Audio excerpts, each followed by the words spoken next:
Once upon a time, there were students who wanted a reputation for being smart, but weren't sure how to get it. Some students said and did things that they thought made them seem smart, but really made them seem annoying.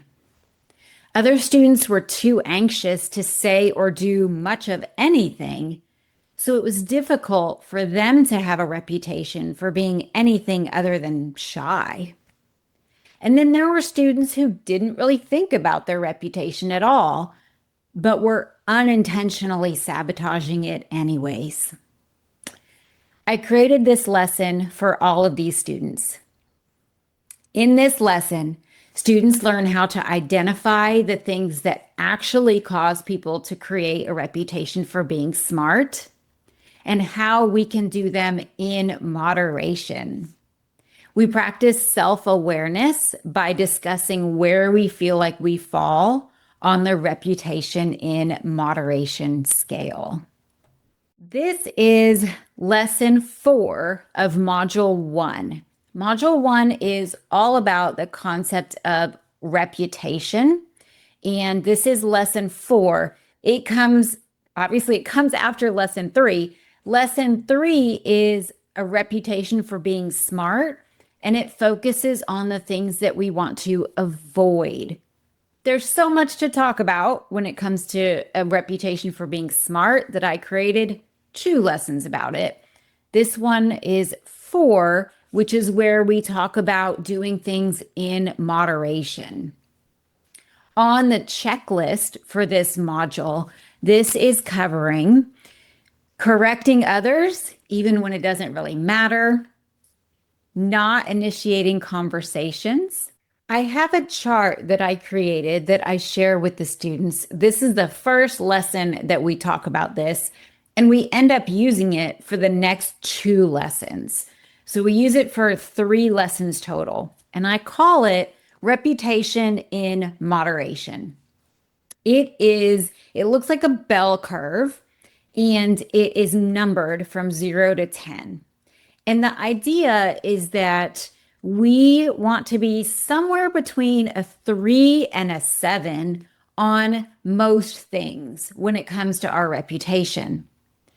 If we're below a 3, we are probably not doing things enough to create a reputation for ourselves in that area. If we're above a 7, we're probably falling into annoying territory.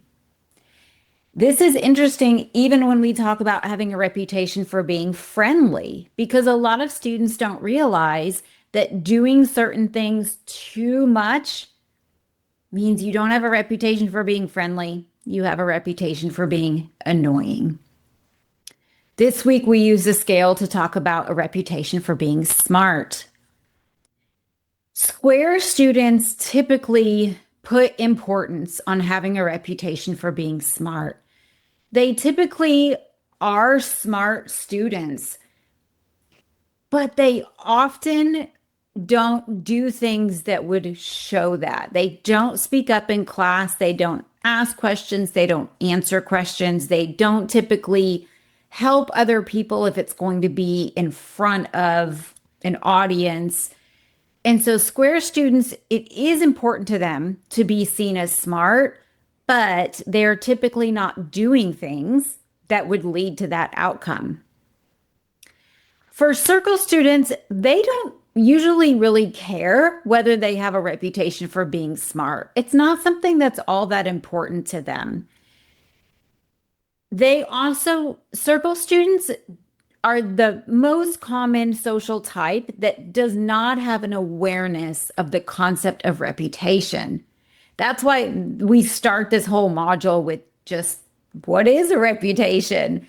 Circle students, for the most part, just don't have a concept of that. That's not something that they're familiar with. They don't know how it applies to them.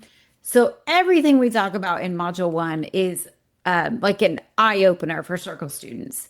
Triangle students often want to have a reputation for being smart. It is often something that's important to them.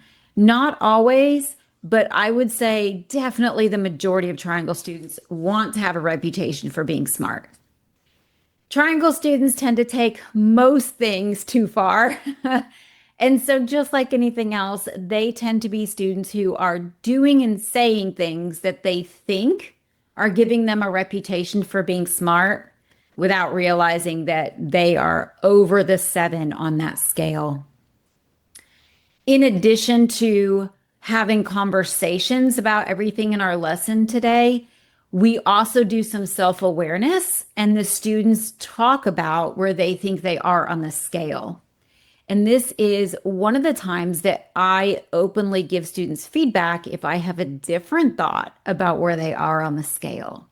They don't have to accept my feedback, it's completely fine. But it's an opportunity for me to gauge what is their thought versus what is the thought of other people. And for me to see how intact their self awareness is, how mature their self awareness is. So that's the reputation in moderation scale. I share the story of Goldilocks to explain this scale, the concept of things being just right. And again, we talk about how between a 3 and a 7, it's usually where we want to be on most things. It doesn't mean we have to be. And everybody's going to be somewhere different. And I point out every time we talk about something, I start by saying where I think I am on the scale. And some things I'm a 3 and some things I'm a 7. When I do sometimes have students that will just say they're a 5 across the board, no matter what we're talking about, they're a 5. And these are people pleasers, right? These are students who are trying to get it quote unquote right. There is no right. It's just what is. And so I will give some insight to those students that nobody's a 5 on everything and nobody's a 5 on most things. And so I would rather us be insightful and honest instead of right, because there is no way to be right on this. The first poll question for this lesson is, which one do you feel like most describes you right now? That you think too much about what other people think, that you think too much about yourself, or I'm not sure. It's definitely a strong self-awareness question coming right out of the gate. So for those of you guys listening, reading, watching, which do you think most describes you? You think too much about what other people think, you think too much about yourself, or you're not sure. This question tends to fall along the social, the shapes, it tends to fall along the lines. Triangle students tend to focus a lot on themselves. They tend to focus on what they're doing, what they're saying, and it's not in an intentionally selfish way. It's in a socially immature way. They will regularly have a reputation for being selfish, for being self-centered. But again, it's not because that's what they want. It's because they are socially and emotionally immature. And so a lot of the things that triangle students say and do focus around themselves and their wants. Circle students typically would be somewhere in the middle on this. They think about other people. Circle students have a reputation for being friendly. They obviously think about other people. They don't tend to think about themselves to the point that it becomes an obstacle for them. I don't know that I've ever known a circle student that would be known as selfish. And then square students, because a square student has anxiety, they over focus on themselves. They are focused on what they say and what they do because they are concerned about what other people will think about them. So while it seems like it's a concern about other people, They're focusing all of their attention on themselves. It always comes back to being worried about how people will perceive them. That's our first pull right out of the gate.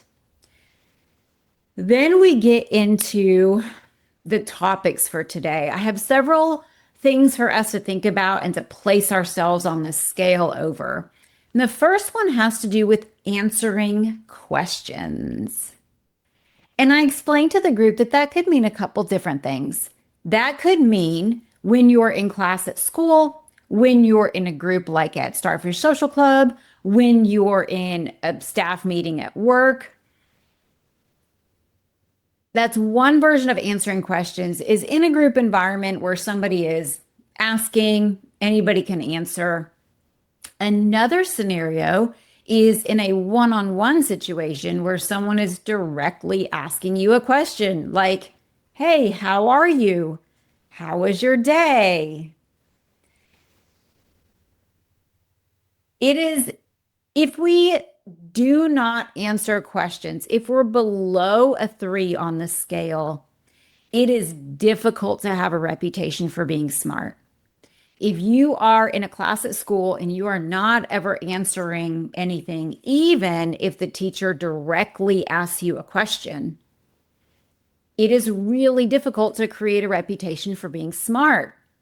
This tends to be the case for our square kids.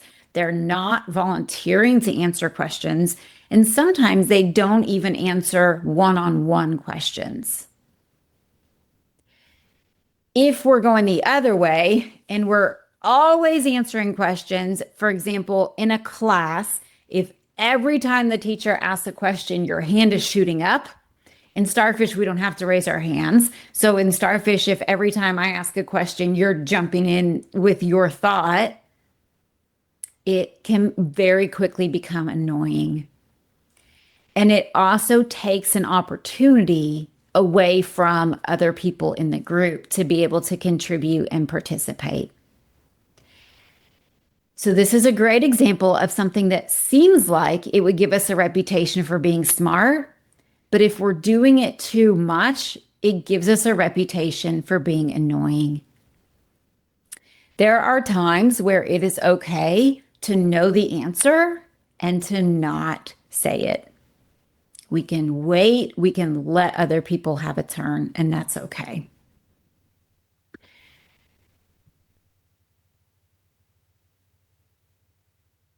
We have a discussion about where all the students think they are on the scale. And as I mentioned, this is a great way for me to gauge their level of self-awareness. I do, for the most part, I've been doing this for 5+ years now.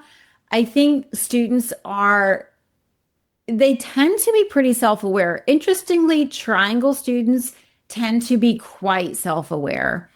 Square students also tend to be quite self-aware. Triangle students tend to be aware of what their reputation is, but not why. And that's why these lessons are so important to triangle students. They might know they have a reputation for being annoying, but they don't know why until we start to uncover these things. Square students tend to have tend to be much more aware of the concept of reputation, what their reputation is. They will typically have a good level of self-awareness and rate themselves a 2 or a 3 when it comes to answering questions. Circle students don't have a high level of self-awareness usually, it doesn't harm them socially as much as it would a triangle kiddo. It does mean that they are just kind of floating through the social world, not knowing how to create the reputation that they want for themselves. And so that's the power of these lessons for circle students, is teaching them how to create the reputation they want for themselves. Next question is, when it is your turn to talk, if you're telling a story, if you're answering a question, if you're asking a question, how long do you talk for? when it's your turn, how long do you take your turn? So again, this could mean that you're answering a question that somebody's asked you, you're answering a question in a class, you're telling a story. How long do you talk when it's your turn? When our turns are short, like words or no words, again, it's really difficult for people to think that we're smart when we don't say anything. If somebody says, even we talked in the previous episode about initiating a conversation. And so if somebody comes up to you and says, hey, did you go fishing over the weekend? And you just answer with one word, either yes or no. If that's kind of how you operate, it's difficult for you to create a reputation for being smart by answering in such short turns.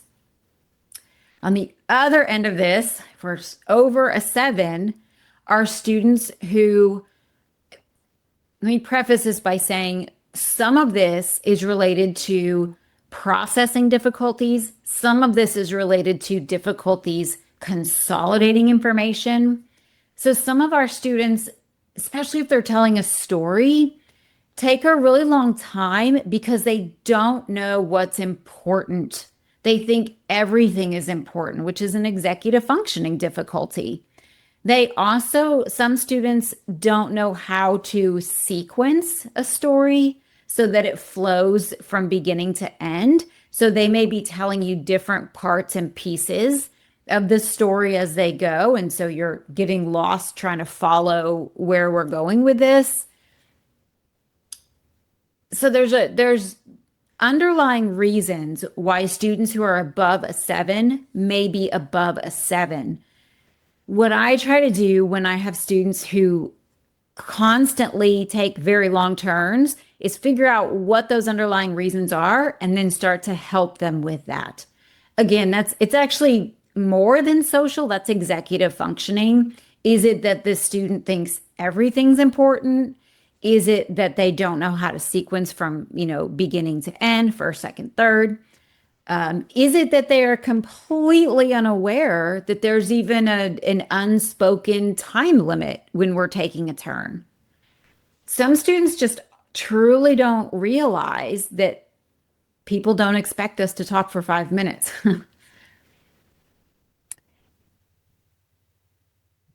In the context of this question, I bring up an interesting point to the students. We talk about interrupting. In typical traditional social skills, people are taught not to interrupt. People are taught that interrupting is rude. In my version of social skills, sometimes we need to interrupt people. Sometimes we should interrupt people.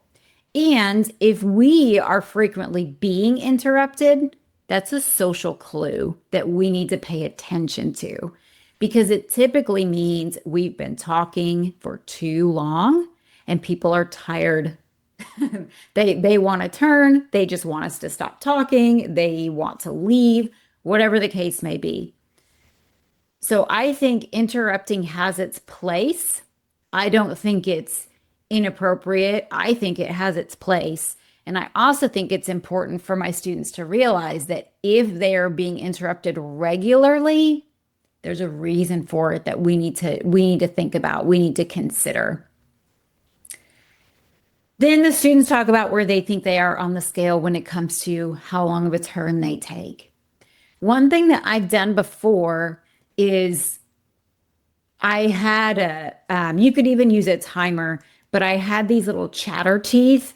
I got them for a different reason, and I realized they were awesome for this. And I would wind them up and have somebody start answering a question or telling a story. And when they stopped chattering, that was the end of their turn.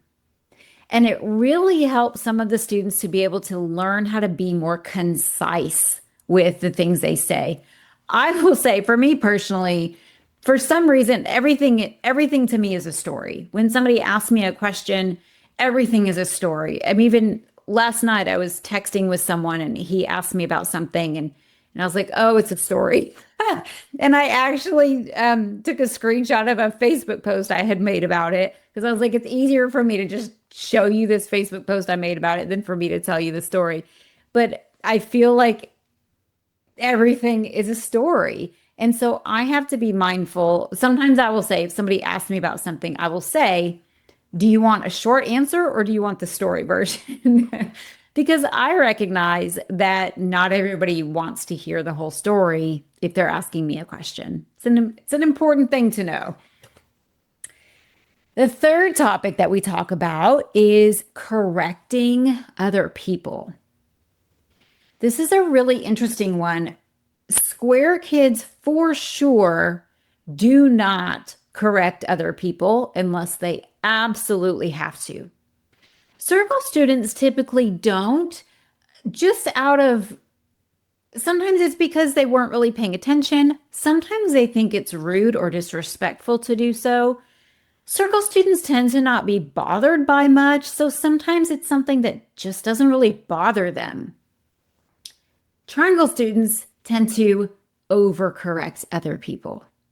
Even in the context of Starfish Social Club, what I notice sometimes is once we start learning some things and we've got some lessons under our belt, now we're correcting all the other students. So now we know, we've been there 3 times, we know some things, and now we're correcting other students.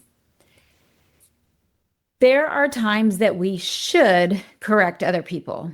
The examples I give for this are if somebody's calling you the wrong name. Even for me, I nothing in my world, unless it's a legal document, there's nowhere that I go by Stephanie unless it's a legal document. That is my legal name. It is not the name that I go by. Everything tied to Starfish Social Club is under Steph. My email is under Steph. In my personal world, I go by Steph. On LinkedIn, I go by Steph. Even the board of directors that I'm on, I go by Steph. Anything that isn't legal, I typically go by Steph. That's how I refer to myself. And so I will correct people when they refer to me as Stephanie, because that's not how I refer to myself. And especially if somebody's emailing with me, it's in my email that I go by Steph. I that's probably only been in the last 5 years or so. So there are some families and students that have been with me for 8 years-ish. And they called me Stephanie when they first started. I think I went by Miss Stephanie when I first started. And so I don't correct that because that's what I used to go by. But in the last 5 or 6 years, I go by Steph. Students can call me Miss Steph if they want to. I don't care. But that's a great example. If you go by something that's different, even sometimes people will call siblings by the wrong names. Sometimes if you have a name that's a little bit different, people might call you what they think your name is, even though it's not your name. So that's an instance where it's important to correct somebody else if they're calling you the wrong name. If you get the wrong order, whether it's food or something you bought on Amazon or anywhere, where you're making a purchase and the order is wrong, that's an important time to correct somebody. We don't correct people by being rude about it. We're not disrespectful about it at all. But we can just respectfully say, like, I will just respectfully say, hey, I go by Steph. And then I'll answer whatever the question is or, continue the conversation. Oh, I ordered the sweet potatoes instead of the fries, whatever the case may be. Another time is if somebody's learning something new and they do it incorrectly and we're there to help them. It's appropriate to correct somebody if we're there to help them.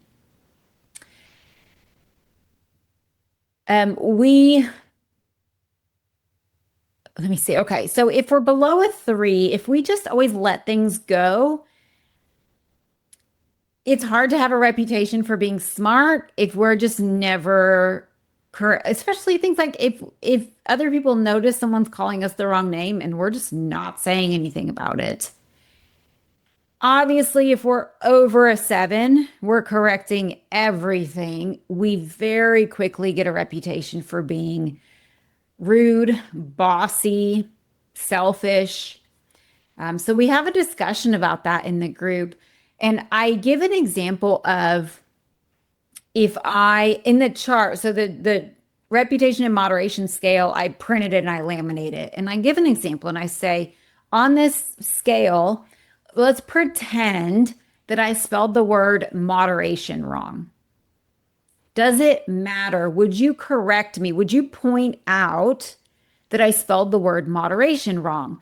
Because some of our students, mostly triangles, possibly also circles, will do things like point out when a teacher has made a mistake, point out when somebody has said something that might not be accurate or true, even, going up to the board or the whiteboard or smartboard or whatever and pointing out when something isn't accurate or isn't true. So I asked, does it matter? And we take a poll. So this side of the room, if you think, yes, it matters that I misspelled moderation. This side of the room, if you think it doesn't matter. And then this side of the room, if you're not sure. On Zoom, I do the poll on Zoom so everybody can answer. And bottom line, it doesn't matter. What I say is, as long as you can understand what's being said, spelling mistakes and grammar mistakes don't matter. Unless you're an editor, spelling mistakes, grammar mistakes, things like that don't matter. People's opinions are not things that we correct. And so that's another lesson that we have. We don't correct people's opinions. We can correct facts if we want to. We actually talk about that in the preceding lesson. In lesson 3, we talk about facts.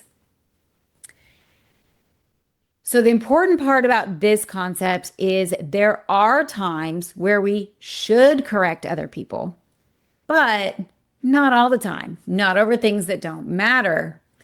And so we want to be between that 3 and that 7. And so again, all the students get to look at the scale and think about where they think they are when it comes to a 3 or a 7.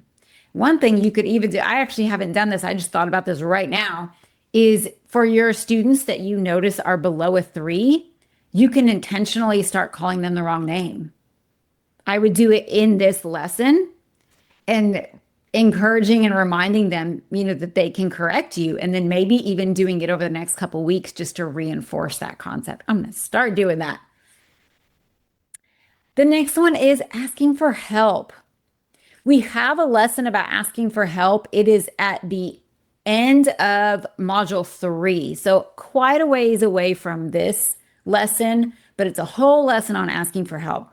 So in this lesson, it's just, where are you on the scale when it comes to asking for help? A really important concept here is that triangle students, square students especially, think that it makes them look not smart if they ask for help. And so they don't want to ask for help. Triangle students want to be independent. They want to do things on their own. Square students just don't want that attention of asking for help. We talk about how nobody knows everything and nobody wants to be around people who think they know everything. And so asking for help actually makes us seem smart because we're admitting that we don't know everything. So instead of it being something that we avoid, it should be something we lean into, at least up to the point of a 3, because nobody wants to be around somebody who thinks they know everything. And again, we get to look at the scale, think about where we are on the scale. And then we talk about, we have a poll, another poll. Is it okay for you to have a different opinion than someone else? And I talked on one of the previous episodes about how this is a topic of conversation when we talk about apologizing, receiving feedback, which that lesson is a few lessons after this one. So we talk about this because the next concept in this lesson is telling people what we think or sharing our opinion. If we don't ever engage in discussions and conversations and share our opinions, even on just social conversations, what movies we like, what food we like, what pets we have, if we're never doing that, it's hard to have a reputation for being smart if people don't know anything about us. But if we're always sharing our opinions on everything, even when it might hurt someone's feelings, even when no one asked for your opinion, or even when it goes against what everybody else is talking about, that's when we can very quickly cross the line over into being annoying. And I give the example of, I say, let's say all of you guys were having a conversation about pizza, and you all say that pepperoni is your favorite type of pizza. I don't eat pepperoni. So, would there be a reason for me to come into your group and say, oh, yeah, pepperoni's dumb. I hate it. I don't ever eat it? I can absolutely say that. I can absolutely do that. But there's no reason for me to. Nobody asked me for my opinion. My opinion is different than everybody else's in the group. There's just no reason for that. If somebody asked me, that's absolutely different. So I see this, obviously Facebook. Somebody will ask one thing and then you'll get people saying the other thing. Or they'll ask, hey, this is a question for this type of person. And you'll get the other type of person answering. And people are like, but they didn't ask you. So this is how we go over a 7 when it comes to sharing our opinion. It's always okay to have an opinion. It's always okay for our opinion to be different. It just doesn't mean that we always have to share our opinion. Sometimes we can just keep it to ourselves. Sometimes we can practice using our filter, keep it in our brain. And I have had, as a caveat, I share this at the end of the lesson. I have had students ask me before, wasn't it lying if I don't tell somebody the truth about what I think? And so what I share is, in my opinion, because this is a matter of opinion, it's not lying if you're choosing not to say something. You're not hurting anybody. Nobody asked you for your opinion. You have your opinion. You're just choosing not to share it. If you say something that's not true, that's lying. But if you're just choosing not to share your opinion on something, that's just a social choice that you're making. It shows that you're being respectful of yourself, your reputation, and the people around you, because not everything that we think needs to be said. It's okay to think something and not say it, especially when it comes to opinions. So that's the end of this lesson, lesson 4 in module 1, the second part of having a reputation for being smart. We go to our random number generator, 1 through 32. This was 4. It says, 32. So that is our very final lesson. 32 would be module 4, because we have 4 modules, and the last lesson in module 4. Module 4 is all about relationships. And the last lesson in module 4 is the most important relationship that there is. And actually, I'm going to leave it right there. I'm going to leave you on a little bit of a cliffhanger. So come back next week and we'll talk about the most important relationship there is and how I teach this lesson to my students. I'll see you then.